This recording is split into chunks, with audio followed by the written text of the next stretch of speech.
కరీంనగర్లోని వావిలాలపల్లిలో ప్రేమ జంట ఆత్మహత్యకు పాల్పడింది. చొప్పదండి మండలం చిట్యాలపల్లికి చెందిన అరుణ్ కుమార్, భూపాలపట్నానికి చెందిన అలేఖ్య గత కొంతకాలంగా ప్రేమించుకుంటున్నారు. తమ పెళ్లికి కుటుంబ సభ్యులు ఒప్పుకోరనే భావనతో క్షణికావేశంలో తన స్నేహితుడి గదిలో ఉరివేసుకొని ప్రాణాలు తీసుకున్నారు. అరుణ్ కుమార్ నగరంలోని ఓ ప్రైవేటు ఆసుపత్రిలో ల్యాబ్ టెక్నీషియన్గా పనిచేస్తున్నారు. స్థానికుల సమాచారంతో పోలీసులు సంఘటనా స్థలానికి చేరుకుని కేసు నమోదు చేసుకుని దర్యాప్తు చేస్తున్నారు. మృతదేహాలను జిల్లా ప్రభుత్వ ఆసుపత్రి మార్చురీకి గదికి తరలించారు.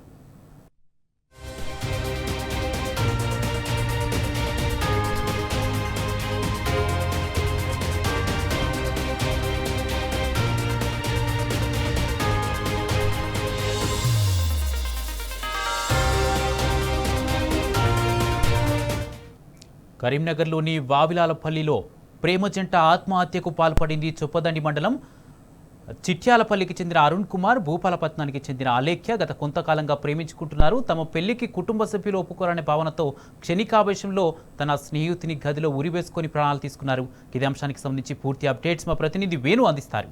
Venu Kumar, good morning. ఈరోజు కరీంనగర్ ఒక విషాదం చోటు చేసుకుందని చెప్పొచ్చు. అంటే ఈ కరీంనగర్ పట్టణం వావిలాలపల్లికి సంబంధించి అంటే ఒక ప్రేమ జంట ఆత్మహత్య చేసుకున్నటువంటి పరిస్థితి. అంటే వీరు గత కొంతకాలంగా ప్రేమించుకుంటున్నటువంటి పరిస్థితి అని చెప్పి స్థానికులు చెప్తున్నారు. కానీ పెద్దలు ఒప్పుకోరేమో అనే ఒక భయంతో ఇద్దరికిద్దరు నిన్న రాత్రి తమ స్నేహితునింటికి వచ్చారు.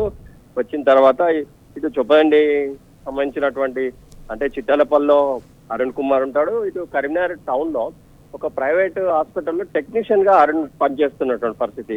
అదే చొప్పదండి మండలం సంబంధించినటువంటి భూపాలపట్నం చెందినటువంటి అలేఖ్య అంటే గత కొంతకాలంగా ప్రేమించుకుంటున్నారు. కానీ కుటుంబ సభ్యులు ఒప్పుకోరో అనే నేపథ్యంలో అంటే గత కొంతకాలంగా కూడా కుటుంబ సభ్యులకి విషయం తెలిసిన పరిస్థితి నేపథ్యం ఒకటైతే, మరోవైపు చెప్పినా కూడా వారు ఒప్పుకోరో అనే నేపథ్యంలో నిన్న రాత్రి వావిలాలపల్లి తన స్నేహితుని ఇంటికి వచ్చి ఇద్దరికిద్దరు ఉరివేసుకొని ఆత్మహత్య చేసుకున్నారు. అంటే స్థానికులు సమాచారం ఇచ్చిన నేపథ్యంలో పోలీసులు ఘటనా స్థలానికి చేరుకున్నారు. కుమార్ అయితే వారి అసలు సూసైడ్ గల కారణం ఏంటనే దాని మీద కూడా పోలీసులు ఎంక్వైరీ చేస్తున్నారు. ప్రస్తుతం అయితే ఈ రెండు బాడీలను కరీంనగర్ ప్రభుత్వ ఆసుపత్రికి తరలించారు, మార్చురీకి. దీనిపై పూర్తి విచారణ చేపట్టిన తర్వాత సరైన కోణంలో ఆలోచించినాక మీడియాకు చెప్తామని చెప్పి పోలీసులు చెప్తున్న నేపథ్యం అయితే కనిపిస్తుంది. Kumar, right, thank you Venu.